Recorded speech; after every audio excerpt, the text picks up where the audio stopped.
Let's get right to it. Lots of drama happening, of course, surrounding the NFL protests. We've been talking about this for several weeks now. The players, of course, they're focused on the issue of police brutality. And what's interesting is you have Donald Trump, you have Mike Pence, and all these folks talking about the veterans, the veterans, the veterans. You're disrespecting the veterans. This is the same guy who disrespected a POW. He wants to talk about disrespecting the veterans? Yeah, whatever.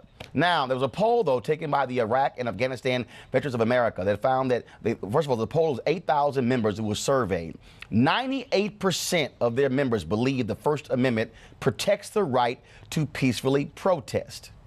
62% believe NFL players have the right to peaceful protest during games. And also, another 55% disagreed with the NFL's response. Joining us right now is Allison Jaslow, the executive director of IAVA. Allison, how you doing?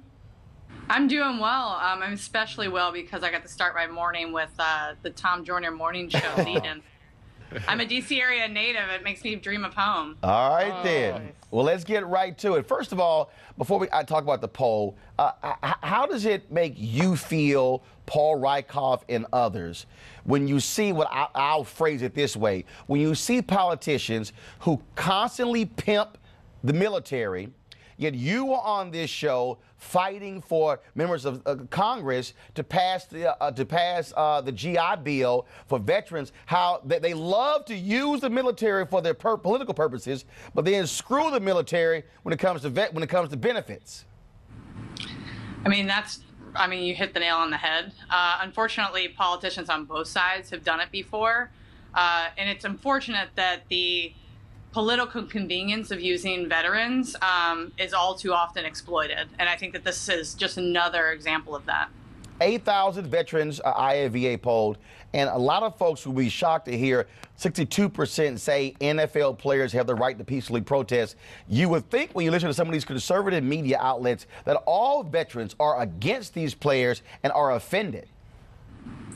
You know, the reason that we actually asked our members is because nobody was specifically. And it frustrated, I know myself personally, but many of us, that everybody was being painted in with one brushstroke. There are certainly vets' opinions out there that are all across the map, and we felt like it was important to expose the fact that, quite frankly, as you see in the numbers, that many of our members and veterans across the board not only support the right to peacefully protest, but the biggest takeaway, actually I think there's two, is one is that we all don't share the same opinion, but all of us, I would say everyone who responded, not in the top 5 of our top issues were these protests. So when our members are asked what they want the White House focusing on, it's not NFL protests, it's hurricanes, it's the threats in North Korea, it's veteran suicide, not, politically posturing around football games. Also, you have 49, I think it's like 48 or 49% of those veterans polled who disagree with Donald Trump and the position he's taken on this issue. Exactly. In fact, more disagree than agree.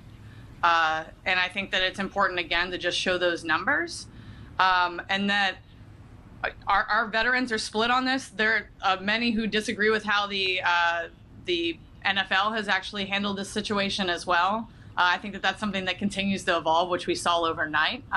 But point blank, veterans are as diverse as America.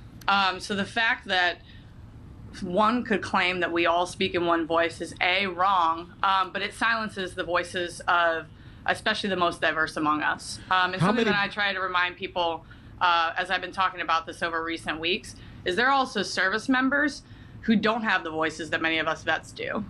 Those guys are standing in line and they're asked to shut up versus speaking up. And I think it's really important to expose the diversity of the opinions in the veterans community on their behalf as well. How many of your members are African American? Our members are about what the actual military is, so slightly more than the average population.